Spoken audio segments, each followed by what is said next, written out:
Presented by Haagen-Dazs.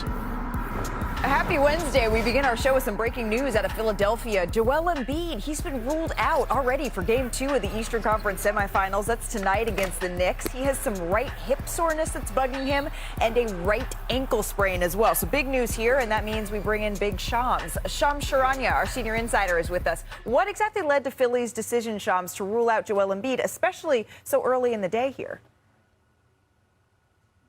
Like, I'm told Joel Embiid woke up with increased soreness and pain in his hip and ankle, and he ended up having additional treatment as the morning went on, spent the majority of the morning on the training table, was not able to participate in shoot-around. But when that ankle and that hip just was not responding to treatment and additional aspects that he worked with the medical staff, the Sixers were the ones to make the decision to rule him out tonight against the Knicks in Game 2 in New York.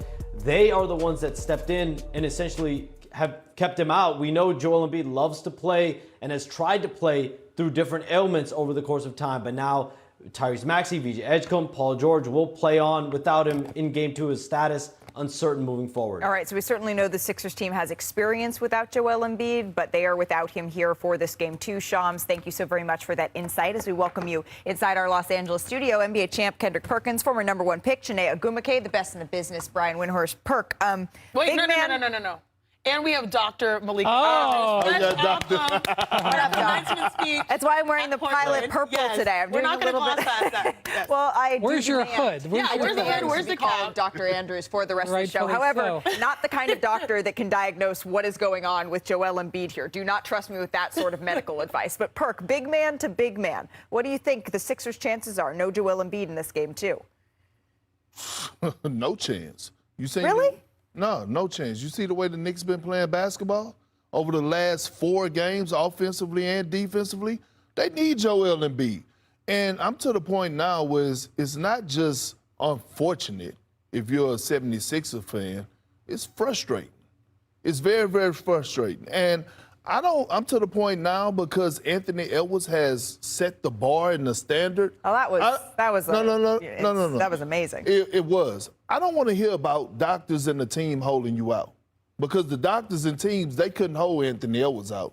Anthony Edwards went in there and put his foot down and said, I'm going to play. I'm going to be available. I get it. Joel Embiid, right, his history is long when it comes to his injuries, but damn it, man. This is so much of a disappointment. Like, it really is. Look, different year, same story. Yeah. Completely agree. It is a different year. It is the same story. And the crazy thing is that they gave us hope with how they performed versus the Boston Celtics in Game 7. You felt like he was so close. This team was so close to actually being right at the right time. For Joel Embiid, I mean, it's a different circumstance than Anthony Edwards. Joel has a CVS long receipt of nicks and knacks and issues and surgeries, and the latest being the appendectomy that he dealt with. But I am the most optimistic, probably, human here at ESPN. Yes. And I don't see a chance, a path forward without Joel Embiid for the Sixers to advance the way that the Knicks are playing. And also, if I'm Karl Anthony Towns, Wendy, I'm like, oh, I am salivating. Now it's my turn. We saw in Game 1 Jalen Brunson do his thing. This is the first time we're seeing the Knicks be unselfish. They dive on the floor for loose balls. Mike Brown said that after the game, I think of Game 1. He's like, we're getting that type of effort regardless of whether we win or lose. We don't know what the possession's going to look like. And now you have Cat who can go and say, like, okay, now you go do bad. He's fully capable of it. From probable to out on a playoff day. Damn. In the annals of Joel Embiid injury history, of which there's a lot, this is another chapter. Probable to out. And you know what? We just showed all those. Oh, goodness. I'm sorry, Wendy. I'm sorry. He loves us. I'm sorry. You weren't scheduled to be. Oh, why? Because Joel's out. Now you're all excited. I'm so sad for Joel Embiid tonight. We wish him well. We are looking forward to him coming back. But I feel bad for the Sixers tonight. New York, stand up, girl. New York, stand up. I'm going to tell you something, though, Stephen A. When Jalen Brunson was coming off those screens and Embiid was in that drop coverage and he was getting all those free shots, that's not going to be there tonight. They're going to be able to change their defense, and Brunson's not going to have as much space. They don't need it. It doesn't matter.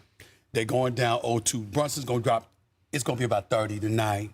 Karl Anthony Towns, he's going to have another triple-double. OG going to come down a little bit. Going to have about 20. I know he had 17 the other night, but it's going to be, 20, whatever.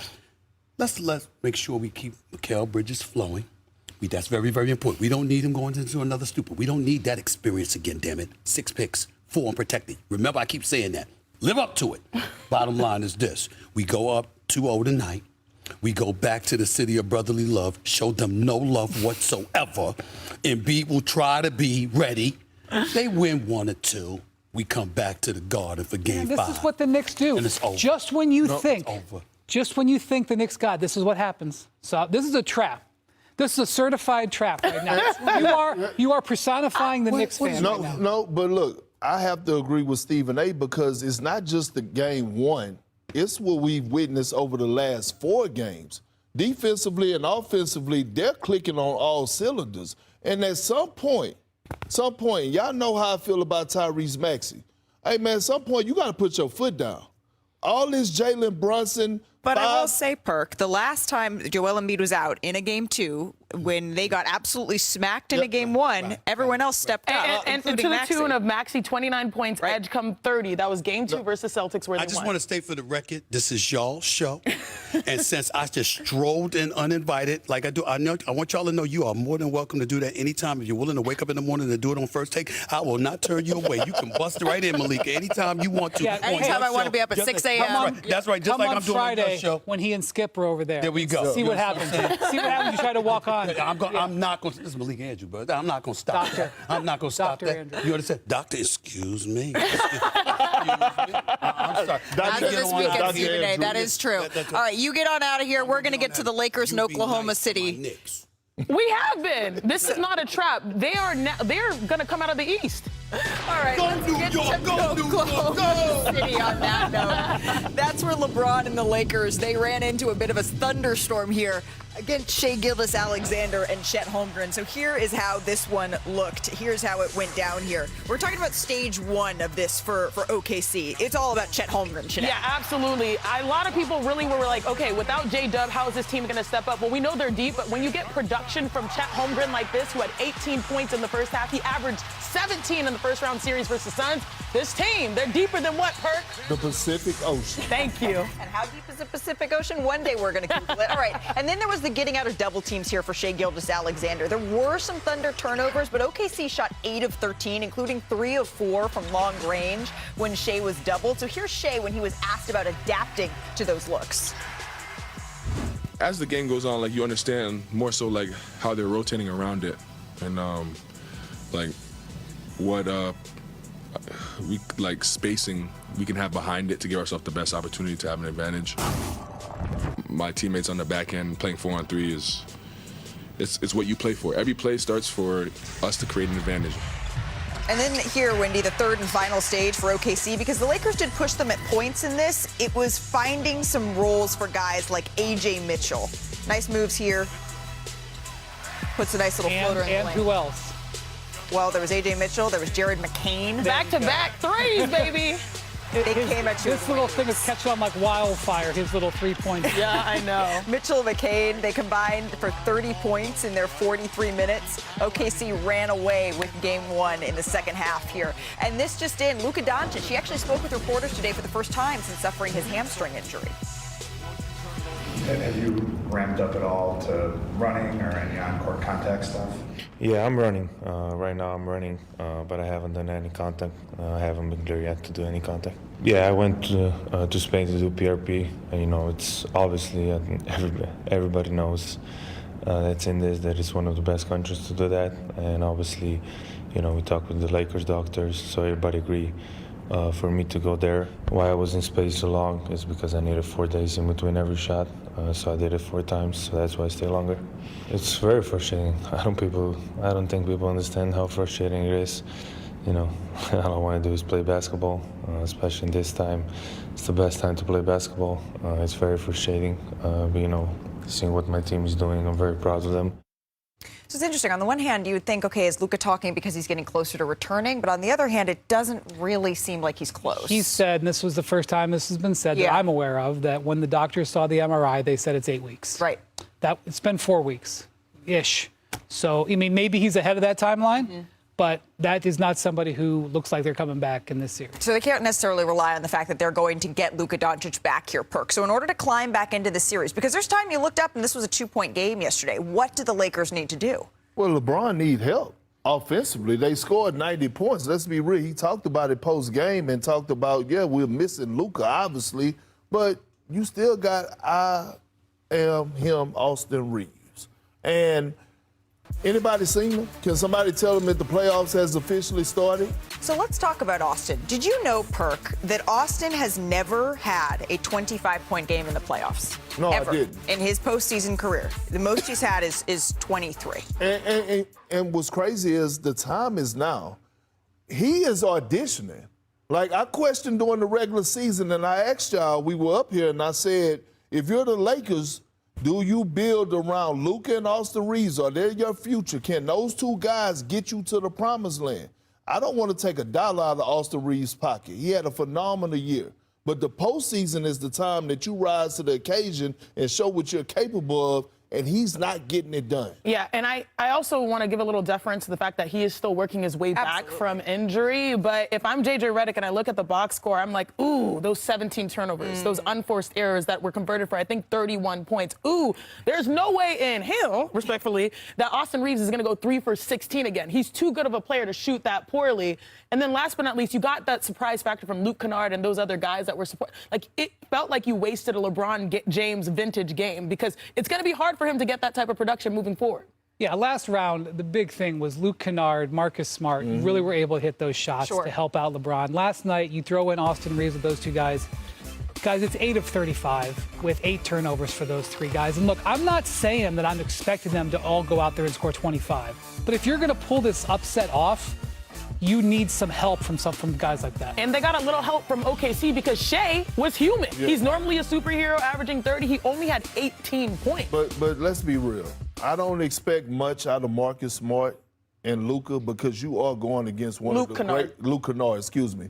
You are going against one of the greatest defensive teams that we've ever seen. Sure. But Austin Reeves, if you're him, if you're one of those guys that's going to be a maxed out guy, a franchise guy, damn it, you got to show up and show out. But without J-Dub, that's what allowed LeBron James to get that loose, and the fact that it's LeBron James. Without J-Dub on the other side, I'm not sure that OKC has an answer for him in particular if he can just get a little bit of help. But you know what we know? That J.J. Redick, he's not going to let those guys go. You're going to hear a very quick whistle and calling a timeout. He called so many timeouts. And then he stomps out. Stomps out on the court and says, "No, we're not doing this like that." Rages. Exactly. So they're taking their time. They're easing in Motown. But the problem is Cade Cunningham and the Pistons, they were firing on all cylinders. So under 4 minutes left in the third, Max Strus drives, kicks it out to Mitchell. For a moment, Shanae, we had that Cade Mitchell kind of going at it. Yeah, we had the duel, but then things flipped the switch very quickly. Hello. Third quarter buzzer beater. Great way to end the third quarter there for Detroit. Ron Holland sighting, by the way. Under 10 minutes left in the fourth. Duncan Robinson, little Euro. Oh, he can put it on the floor? Who says he can't put it on the floor? No one said that. And then he gets in James's face afterwards, who takes a little bit of an exception He's there. He's rubbing off on Duncan. Harden blocked by Duren. Great block there by Duren. Finally, we started to really see a Jalen Duren game here, Wendy. That was the next 2 minutes of basketball was Jalen Duren showcase. It was another one. Really, the end of the game. It was the Duren takeover. Slams it home there. Oh, Cunningham that Duren pass with again. The left? Come on. That two-man game today. The Pistons. These are the first Pistons player Cunningham was with 250 points and 50 assists over an 8-game span in the postseason in franchise history. And then Danis. With a kiss of death here. A spark plug momentum. I have been informed that we have been mispronouncing it. Danis? Well, Danis it is. And when you have a play like that, gentlemen, I apologize. Here's James Harden on his performance. You look at my turnovers, and a lot of them were just on me and nothing they did. So, and, which led to I don't even know how many transition points they had, but it was way too many. And, if I had to put my print on one thing on the game, that's the game right there. How many points they had in transition? Off our turnovers? 20, there you 31. Go. That's the game. It's nothing else. Good to have a teammate that has your back. Checking the stat sheet there. Turnover is definitely, though, becoming a little bit of a concern here for Cleveland, right? At least 15 turnovers in their last 6 games. That's their longest streak this season and the longest in franchise postseason history. So you feel this over here, what's happening in Cavs corner? Let's just check in, a temperature check. What are you seeing from Donovan Mitchell? Well, the last 6 games for Harden and Mitchell has been unacceptable. You know, the Cavs have lost 4 of them. And when you look at their stats, those 6 games, and by the way, the 2 that they won, they came back on. They were able to get back. But they're shooting 40%. Donovan's got 12 free throws in that 6 games. That's just not getting it done. And between them, they have 51 turnovers. Like, this is the playoffs. This is where you're supposed to make a difference. This was a tie game with 5 minutes to play. Right. And it was the Pistons players and stars that outplayed the Cavs stars down the stretch. Well, this happens with James Harden, right? This is the 29th game in postseason history for him where he's had more turnovers than he has field goals, Perk. But I know for you, this was about the big fella. Nah, but hold on one second. Put him on the bench. At what point is Easy. No. No, you know what? What? If he wasn't a Hall of Famer, he would have gotten benched. But he stuck with him, and he did play a little bit better. It's enough of this sticking with him, right? We go come with facts over feelings. The fact of the matter is that he's turning the ball over, and he's still not that great defensively. That closing lineup that they had, especially in the backcourt around the perimeter yesterday, wasn't going to cut it.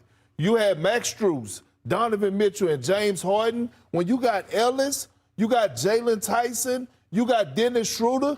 One of those guys got to go to the bench, and one of those guys got to come in. At the end of the game, we saw it. Tobias Harris, Cade, they just started attacking the basket because it wasn't no force. You need perimeter defense. If I'm Kenny Atkinson, going into game 2, I'm not just going to have that level of tolerance for James Harden and his damn turnovers. What's wrong? No, there's nothing wrong. The reason why I say is keep a cool booty before we're saying bench James Harden. No, I said start him. But then get other people going because Dennis Schroeder actually came in and gave really good minutes, energetic minutes. So did Strus. But to me, the key here is that James Harden has to be on the floor and not turn over the ball. Because when James Harden turns over the ball, guess who has horrible games? Evan Mobley and Jarrett Allen. Jarrett Allen only had 2 points. Mobley had 14, which is solid. Get in foul trouble. Yeah, exactly. But in my opinion, anytime you see bad turnover games for James Harden, you can make a correlation to lack of production from their post. Yeah, but he has to be on the floor. But it shouldn't affect the other end. And the way that Jalen Duren was punking both Evan Mobley and Jarrett Allen is so that's unacceptable. not James's fault. That's it's not more so the post player's fault. But again, Evan Mobley is still the most important player on this team and in this series. He's going to have to own this matchup. He's going to have to make up for that lack of perimeter defense. Didn't he just win Defensive Player of the Year 2 years ago? Yeah. But show it. He came into the game with 4 minutes to go. Right in the 4th quarter. He checked in, and he shot a 3 soon as he got in. And you know what Jalen Duren did? The Detroit Pistons got the rebound. He went deep-sealed Evan Mobley and turned around and snatched the screws out the rim. And I'm sitting up here saying, well, damn, bro, at what point are you going to play with some force and some damn pride? Well, I will say this. Most players in Harden's shoes would have gotten benched by their coach. He stuck with them. Kenny Atkinson stuck with them, and he did lead an 11-0 run. But then they didn't finish. This right here were the winning plays because Duren, he had 11 points, 12 rebounds, I think 4 assists, but these are the plays that actually won them the game. You just saw the block on one end, and then on the other side, this is where he got the opportunities. Cade, he can drop 40, but instead what makes him great is the fact that he can drop assists in a timely nature and get his teammates going. But also, look how easy Cade is getting to the paint. But here's the deep seal right here. Just little boredom. Grown man. Wendy, this is what I'm talking about. Kenny Atkinson put Evan Mobley in with 4 minutes left. Yep. After that, it went downhill. But if you're going to go down, you're going to go down with Mobley, Harden, and Mitchell. That's why they went down. Hey, but can I like make this a little bit more positive? Are you okay? No. Because I want to tell you something good though. What? Because the big question has been who is going to step up. Duren has had good moments, right, but not consistency. When's the first time you accepted being called auntie? It was recent for me. They called Tobias Harris uncle. Still have not. And he has. I'm cool with being auntie. Tobias Harris is excellent right now as a number 2 option scoring. He's had 6 straight games of 20-plus points. He has not even had that in the regular season this year. He's playing his best version of basketball right now, and he has been the calming presence. You see that mid-range shot right there? That was what helped ice the game. Janae, as what the Pistons did and what they have learned, this is the number 1 seed that we were waiting to see rather than the turnovers of the Cleveland Cavaliers. Completely agree. We've been waiting for Cade Cunningham to have help. Duncan Robinson had 5 threes. Tobias had 20-plus points. Jalen Duren had a huge run in the fourth quarter. This is the Pistons squad that can actually do it. You know what happened? It was a blessing in disguise for them to go through that hard 4-7-game series because they found themselves, right? And they developed a confidence. But we have to stop with this James Harden. He's 36 years old. He is not the guy that you just going to continue to give extending his leash. Like, no, if he's not cutting it, put him on the bench. All right, well, before Perk breaks the table with his Arthur I ain't got fist. no. Welcome back to NBA Today, presented by Haagen-Dazs. News today, Philadelphia 76er star Joel Embiid, he's been ruled out for Game 2 tonight against the Knicks with an ankle injury and some hip injury as well. Now remember, Joel has played in 5 of the 8 possible games this postseason for the 76ers as we say hello to Tim Bontemps, who's covering this series for us. Tim, what should we expect? Knowing what we saw the last round in Game 2 without Joel Embiid tonight in this Game 2 against the 76ers. Well, Malika, I think we should expect to see at least an attempt to replicate the formula that, as you said, the Sixers used in that Game 2 win against the Boston Celtics in TD Garden, the game that really started to flip that series around because it gave them an opportunity to come back from down 3-1 once Joel Embiid got back on the court. Now, what did Philly do in that game? They started Adem Bona at center. I would expect them to do that again, have Andre Drummond remain in his role coming off the bench. I would expect them to have Tyrese Maxey be far more aggressive than he was in Game 1. He took only 1 shot in the first quarter, only 3 in the first half, was really not involved in the game. I would certainly expect him to be far more aggressive, get up a lot more shots, try to carry this team to a win like he did in that game. The other thing I'd expect to see is a lot of three-point shooting. Philadelphia was 19 for 39 in that Game 2 win, and shot making is really correlated to how the 76ers have played in these playoffs. Not that that's a huge surprise, but in the games that they've hit shots, Malika, they are 4-1 and they've been competitive. In the 3 games they have not hit shots, including Game 1 of this series the other night against the Knicks, they have gotten blown out of the gym. So for any chance the Sixers want to have to make this game tonight at the Garden competitive, they've got to make shots and stay in it, and that starts with getting Tyrese Maxey going with Joel Embiid sitting on the bench. Yeah, when you say make shots, immediately my mind goes to Tyrese Maxey, but that's interesting to watch for Adem Bona in the starting lineup here tonight. Tim Bontemps, we always appreciate the time. And so without Joel Embiid, this isn't really surprising, right? The 76ers 11 games above 500 with Joel this season, 3 games under in the games that they were without their big man. And in the last regular season game against the Knicks without Embiid, the Sixers, they lost by 49 points at home. However, that was the Cancun game, right? It's the one right before All-Star break, or Galveston, depending on who you are and where you're going. Galveston, deep cut. Now you're my neck of the woods. That's a bummer. Shout out, Chuck. I actually like Galveston. You and Chuck debate. It must happen over Galveston, Texas. But that's a conversation for another day. The conversation here is about the 76ers. And this is a bummer. Everyone, we want to see them healthy. But is it Tyrese Maxey that's going to need to step up, Janae? Yeah, once again, I see this being a point guard battle, especially coming off of Jalen Brunson's big performance. You know the saying, Perk has your uppercut. Styles make fights, and both of these point guards play a different style. Jalen Brunson won Game 1 by playing physical. Game 2, Tyrese Maxey, he can have the advantage because his speed kills. Tyrese Maxey actually traveled at the fastest average speed in the NBA. Oh, wow. So he can use that to his advantage, and so he can force Jalen Brunson to be on his heels with the attack. I know sometimes people question his defense. Well, force the issue here using your speed if you're Tyrese Maxey. So that's your advantage. He did not play to it in Game 1. Expect for him to do so in Game 2. You got to take it personal. Which point, period, point, blank, whatever y'all be saying. He got to take it personal. Tyrese Maxey, because it's real talk, it's not just about what Jalen Brunson did in Game 1. It's about what he's been doing to them over the past 2 seasons in the playoffs. 5 consecutive games of 35-plus points. Tying Michael Jordan for longest streak against the Philadelphia 76ers. That don't make no sense. At some point, you got to man up and go toe-to-toe. Mano y mano. That's what all greats do. Jalen Brunson is too comfortable with anything dealing with the Philadelphia 76ers. Cheesecakes, cheesesteaks, or whatever it is, he's comfortable he's comfortable with it. At some point, Tyrese Maxey got to say, "Now, dog, I'm about to look you in your eyes, and you're going to smell my cologne.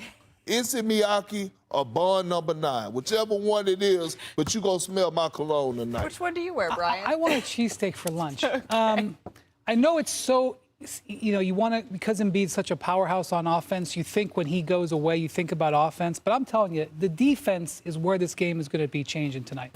Because they're not going to put him in the pick and roll the way they did in the first. I think they went 25 or 27 pick and roll with him. That was what Jalen Brunson did. When you watch the Jalen Brunson or OG Anunoby highlights, and by the way, OG Anunoby is killing it in this postseason. Yes, He's shooting like 70%. When you watch the highlights, you're going to see on the other end is it was Embiid sitting back there. They're going to be able to play more aggressive defense tonight because they got to knock down that three-point shooting percentage for OG Anunoby. They cannot let him keep shooting that way. Brunson is shooting 63% the last 3 games. The pathway for the Sixers to pull this off is to keep the offense from the Knicks under control. Yeah, it's hard. That's hard. I mean, what they've been averaging about 120, 125 Mind you, the Knicks have over been the holding last their 4 opponents games. under We're talking 100. a lot about the 76ers, but the New York Knicks have been so impressive lately. Yeah, that's the difference with Mike Brown. The defense is where they've really embraced the basketball. And, again, holding their opponents to under 100, that's a testament to what they've done with the buy-in. And then on the other side, I'm fully expecting a cat game.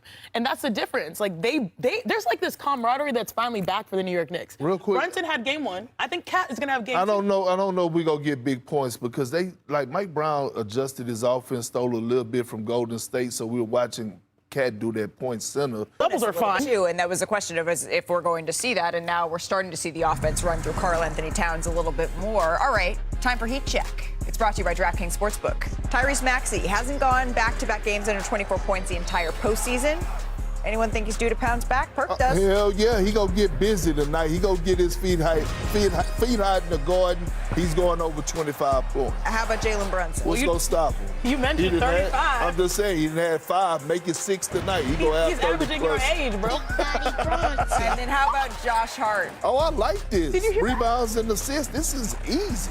Josh Hart has not only been a defensive stopper, but he has been a Swiss Army knife doing every single thing. Jalen Brunson. I actually like this 27 3 points. Why? Because it's yours. Tyrese Maxey at least 25 points. Josh Hart. Parlay me. 15 total rebounds. That parlay, it pays out plus 390, meaning a $10 bet. That's electric. Don't sweat the technique. The garden is shaking right now. We New Yorkers, you damn right we excited. Let's go Knicks! Let's go Knicks! And I will stay on target and refuse to miss.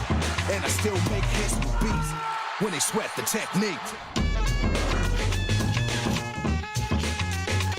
We now welcome in a Garden great, a 2-time NBA champion, and you got a new title here, JR. As of this weekend, upcoming graduate from North Carolina A&T State University, J.R. Swift. Welcome to the show.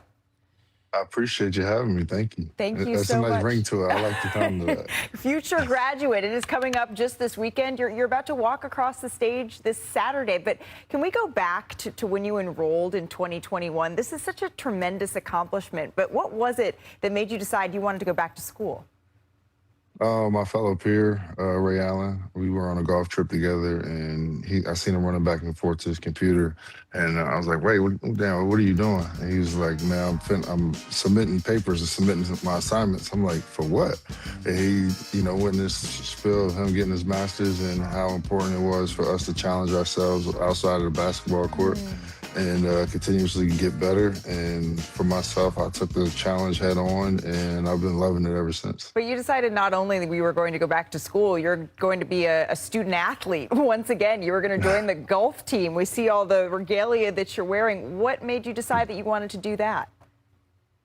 So another golf situation. I was playing with Chris Paul's brother, CJ Paul, and they have strong ties in North Carolina. And we were playing golf, and he was like, "Man, you're pretty good. Like, why don't you go back and play college golf? You still got,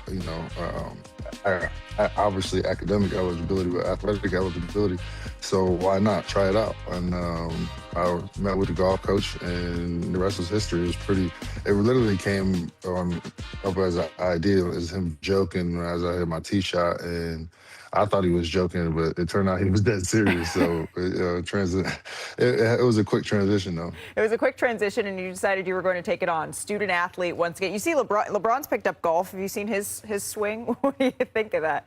Yeah, we're actually in a group chat now. He keeps sending me videos talking about what he could work on in the swing. And it's funny because we were playing all those finals against the Warriors, and I was going to San Francisco Golf Club, Cow Club, playing Harding Park, all this. He would hit me. He would look at me like, bro, I need you to save your legs. There's no way you can go out there and play golf right now. And now I just see him play every day, just siren going off on my phone, just finish this round, just finish this round. I'm just like, okay, I love it. I love it. Oh, how the tables have turned. He gets up there in age and he wants to decide to pick up another sport. But this really, JR, this is about you and graduating, this tremendous accomplishment. I was just at my alma mater this past weekend, and to see the faces on the kids that are graduating, it just was the best feeling. Have you thought about what you want to do with your diploma yet? I've been thinking about it. I gave my championship rings to my dad, so I'm thinking about giving my diploma to my mom. It was my promise to her when I left high school to go to the NBA that I was going to pursue my degree. And for a long time, we didn't think it was going to actually happen. And now it's here, and I'm just happy to be able to say I fulfilled that promise to her. I love that. I love that. And I'm sure she is so incredibly proud of you and cannot wait to watch you walk across the stage and turn the tassel this weekend. Left to right or right to left? I can't even remember which way it goes. But turn the tassel. Right to left. Right to left. See, he's got it. And this is why he is a graduate and I am merely just up here interviewing you. JR, while I got you here, this is a big week in the NBA as well. Can we talk a little bit of hoops? Because you were at the Knicks win on Monday, right, against the 76ers. But after the game, you got knocked to the ground. What's going on? Yeah, it was a mosh pit. Oh, man, it was a mosh pit. And, for me, I love New York. I love New York fans. I love the spirit that they have. And I was literally walking out the side door, and my hotel was to the left. And then I looked to my right, and this big ass crowd was just going crazy. And I was like, well, I got an option to go left or I go right. And that time I just went right. And I just try to enjoy it with the fans and let them see that I'm part of the community. Absolutely, and feel the love, because there is nothing like walking out on 6th Avenue after a Knicks win and seeing the fans going absolutely crazy. What do you think? I mean, when you look at the Eastern Conference, there's a lot of opportunity here for the New York Knicks. Is this the year that they go back to the NBA Finals? I think this is the best opportunity that we've had in a long time. I think we have all the pieces to the puzzle. We just gotta, everybody has to do their part, and they did the, game one against the Sixers, which I think was a tougher game than people realized for the Sixers after playing that first tough series like that in 7 games. So, tonight game 2 and show what we made of is gonna be big. Well, you have had some amazing moments in Madison Square Garden in your career. You have had some amazing moments with the Cavaliers, who are still playing in the postseason as well. So we thought before we let you go, we wanted to run through some of our favorite plays of your career to celebrate your graduation this weekend, the awesome career that you had, and everything that's coming up. This is the top of the top. These are your highlights, brought to you by Ortho.